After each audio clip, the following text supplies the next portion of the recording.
नमस्कार, आप देख रहे हैं CWB हिंदी न्यूज।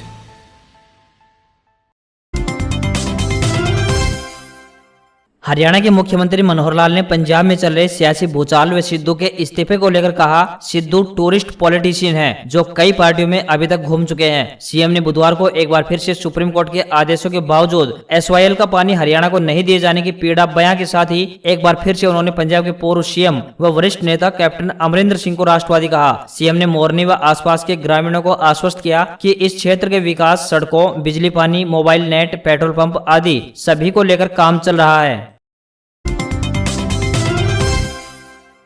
हरियाणा के हर जिले में बनेगा ग्रामीण खेल स्टेडियम। दुष्यंत चौटाला ने बैठक में उपस्थित सभी जिला परिषदों के CEO को निर्देश दिए कि वे आगामी 1 महीने में अपने अपने जिला के एक गांव में स्टेडियम को सुंदर एवं सुदृढ़ बनाकर दिखाएं। जिस गांव के स्टेडियम का मॉडल सर्वोत्कृष्ट होगा, उसके मॉडल को अपनाकर पूरे राज्य के ग्रामीण क्षेत्र में स्टेडियमों का सौंदर्यीकरण व रखरखाव किया जाएगा।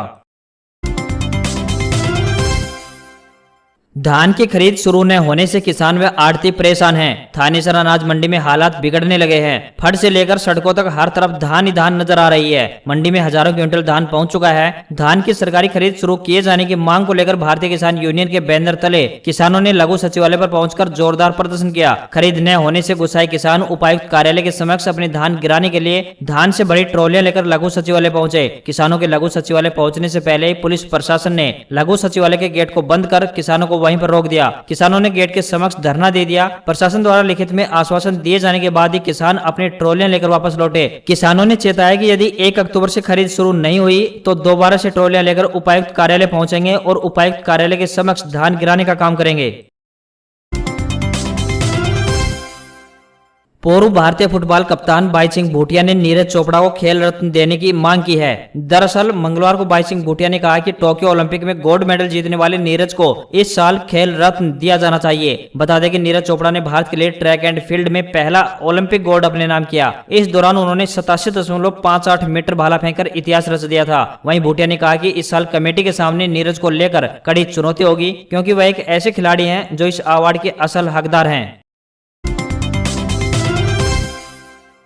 हरियाणा कांस्टेबल भर्ती परीक्षा का नया शेड्यूल किया जारी। पेपर लीक होने के कारण स्थगित हुई हरियाणा पुलिस कांस्टेबल भर्ती परीक्षा को लेकर हरियाणा कर्मचारी चयन आयोग द्वारा पूर्व में स्थगित की गई परीक्षा को लेकर अब नया शेड्यूल जारी कर दिया गया है। अब यह परीक्षा 29 से 31 अक्टूबर 2021 तक होगी। अभ्यर्थी HSSC की वेबसाइट hssc.gov.in पर 21 अक्टूबर से अपने एडमिट कार्ड प्राप्त कर सकेंगे। हरियाणा कर्मचारी चयन आयोग की ओर से जारी शेड्यूल के मुताबिक 29 अक्टूबर की सुबह और शाम को, इसी प्रकार 30 अक्टूबर की सुबह और शाम को, तो वहीं 31 अक्टूबर की भी सुबह और शाम की पारी में परीक्षा का आयोजन किया जाएगा। अब हरियाणा पसंदीदा पर्यटक केंद्र के रूप में जाना जाएगा। एक कृषि प्रधान राज्य से स्पोर्ट्स हब बनने के बाद अब हरियाणा पसंदीदा पर्यटक केंद्र के रूप में जाना जाएगा। राज्य में पर्यटन को बढ़ावा देने और पंचकुला को पर्यटन की दृष्टि से एक नया केंद्र बनाने की परिकल्पना के मद्देनजर तैयार की गई व्यापक योजना के तहत मुख्यमंत्री मनोहर लाल ने मोरनी के टिक्कर ताल में विभिन्न साहसिक खेल गतिविधियों जैसे पैरासेलिंग, पैरामोटर और जेट स्कूटर का उद्घाटन किया। इससे एक और जहां राज्य में पर्यटन के विकास के लिए हरियाणा सरकार के निरंतर प्रयासों को बढ़ावा मिलेगा, वहीं दूसरी ओर युवाओं के लिए रोजगार के अवसर भी पैदा होंगे। पर्यटन की दृष्टि से अपने हरे भरे वातावरण के लिए जाना जाने वाला पंचकुला उन आगंतुकों के लिए एक प्रमुख आकर्षण के रूप में उभरा है जो पंचकुला से गुजरने वाली खूबसूरत पर्वत श्रृंखलाओं का आनंद लेना चाहते हैं। इसलिए देश और दुनिया भर में हरियाणवी संस्कृति को बढ़ावा देने के मद्देनजर मुख्यमंत्री ने होम स्टे और फार्म टूरिज्म नीतियों का भी शुभारंभ किया। हरियाणा रोडवेज की बसों में अब ज्यादा यात्री सफर कर सकेंगे। अब बसों की लंबाई 11 की बजाय 12 मीटर की होगी, जिससे बस की सीटों में इजाफा होगा। रोडवेज की बसें 52 सीट की बजाय अब 56 सीट रहेंगी। सूचना है कि हरियाणा रोडवेज के खेमे में जल्द नई बसें आने वाली हैं। इन बसों के ढांचे में बदलाव किया गया है। रोडवेज की बसों की अब ज्यादा लंबाई होगी, जिससे कि ज्यादा सवारियां सफर कर सकेंगे। हरियाणा परिवहन विभाग की तरफ से हाल ही में प्रदेश के डिपो के लिए 809 बसों की चेसिस खरीदी गई है, जिनकी बॉडी सेक्शन का कार्य Haryana roadways engineering corporation Gurugram में चल रहा है। आपको बता दें कि हरियाणा रोडवेज की बसें प्रदेश में ही नहीं बल्कि देश के अलग अलग राज्यों में मशहूर हैं। सुरक्षित सफर के लिए हरियाणा रोडवेज को अवार्ड भी मिल चुका है। वहीं देश के अलग अलग राज्यों में अच्छी और जल्द सुविधा देने के मामले में हरियाणा रोडवेज अव्वल नंबर पर है। हरियाणा सरकार ने सीटेट और एस्टेट को लेकर लिया बड़ा फैसला। हरियाणा की मनोहर सरकार ने सीटेट और एस्टेट को लेकर बड़ा फैसला लिया है। आपको बता दें कि दोनों परीक्षाओं को सरकार ने बराबर कर दिया है। सरकार के फैसले के मुताबिक अब सीटेट के प्रमाण पत्र को एस्टेट के बराबर माना जाएगा। इसको लेकर आदेश जारी कर दिए गए हैं। 2 दिन के इंतजार के बाद कॉलेजों में बुधवार को ओपन काउंसलिंग के तहत दाखिले शुरू हुए। बता दें कि उच्चतर शिक्षा विभाग द्वारा मंगलवार को मेरिट लिस्ट जारी की जानी थी, लेकिन तकनीकी खामी के कारण यहां पर केवल प्रतीक्षा सूची ही जारी की गई। दूसरे दिन भी शहर के कॉलेजों में दाखिले लेने के इच्छुक विद्यार्थियों में उत्साह नजर आया। ओपन काउंसलिंग के तहत दाखिले के लिए वीरवार को अंतिम दिन रहेगा। दाखिला प्रक्रिया को लेकर उच्चतर शिक्षा विभाग के आदेशों के तहत 30 सितंबर यानी आज तक दाखिला करवाने की अंतिम तिथि है। इस दौरान आज शाम 5 बजे तक दाखिले के लिए फीस जमा करवाई जा सकती है।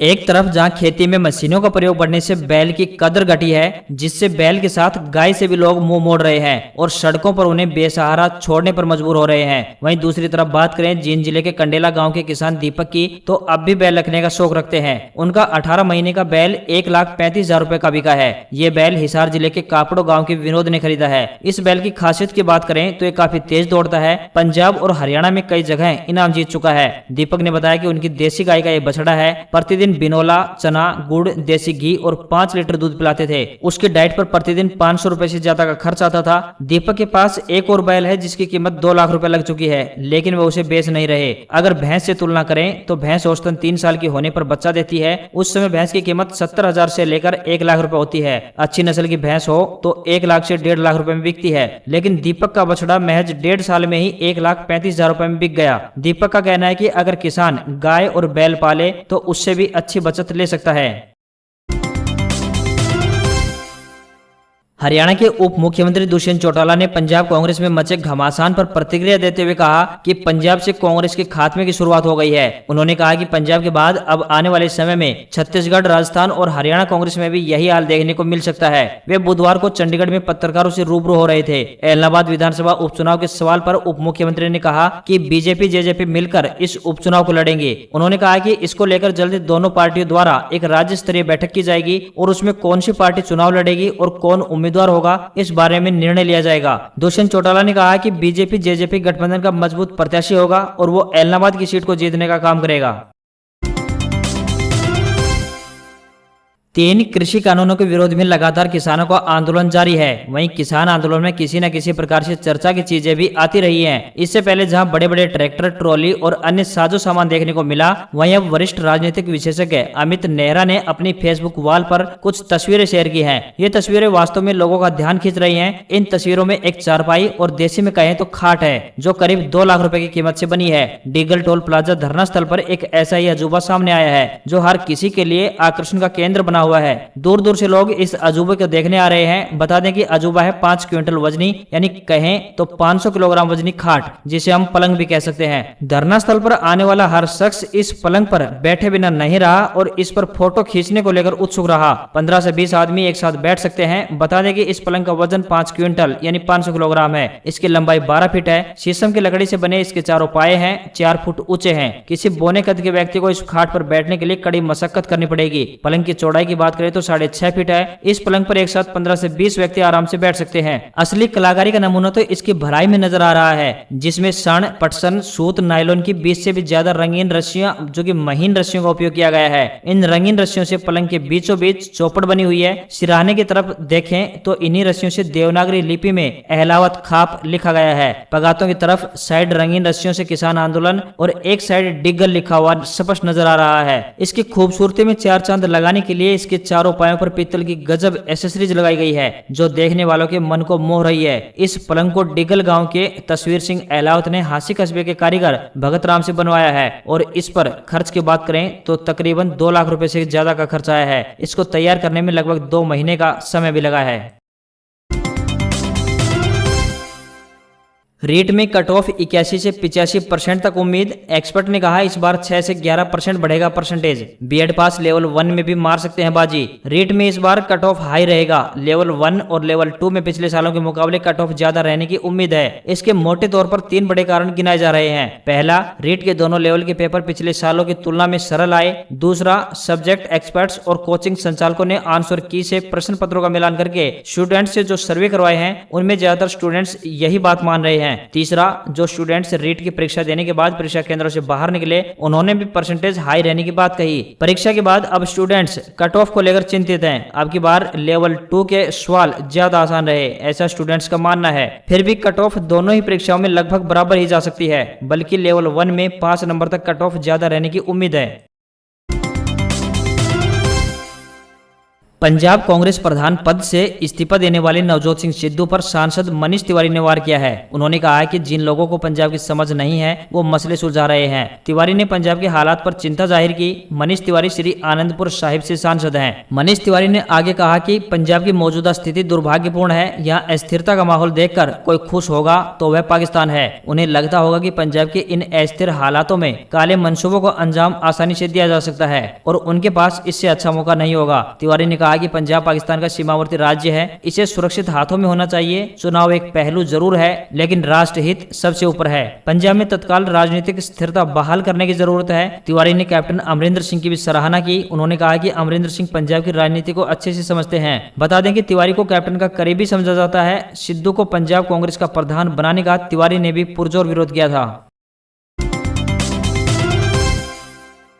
पंजाब के सीएम की कुर्सी छोड़ने के बाद कैप्टन अमरिंदर सिंह की दिल्ली में केंद्रीय गृह मंत्री अमित शाह से मुलाकात खत्म हो गई है। अमित शाह के आवास पर यह बैठक करीब 45 मिनट चली। इस दौरान लंबे समय से चल रहे किसान आंदोलन पर चर्चा की, साथ ही नए कृषि कानूनों को वापस लेने और एमएसपी की गारंटी देने की मांग की गई। कैप्टन के मीडिया सलाहकार रविंद्र ठुकराल ने इस संबंध में एक ट्वीट किया है। हालांकि चर्चा है कि गुरुवार को कोई बड़ा कांग्रेसी नेता भाजपा में शामिल हो सकता है। इसे कैप्टन से जोड़कर देखा जा रहा है। कैप्टन मंगलवार को दिल्ली पहुंचे थे। इसके बाद उन्होंने किसी राजनीतिक व्यक्ति से मुलाकात से इनकार किया था। फिर भी वह अमित शाह से मिलने गए हैं। चर्चा है कि अमरिंदर को भाजपा राज्यसभा के रास्ते सरकार में भी ला सकती है और उन्हें कृषि मंत्री बनाया जा सकता है। पंजाब में कांग्रेस नवजोत सिंह सिद्धू के इस्तीफे के बाद उलझी हुई है। ऐसे में कैप्टन की इस मुलाकात ने पंजाब में सियासी गर्माहट को और बढ़ा दिया है। कैप्टन का दिल्ली दौरा पंजाब की सियासत के मायने में काफी अहम है। कैप्टन को अपमानित होकर सीएम की कुर्सी छोड़नी पड़ी थी।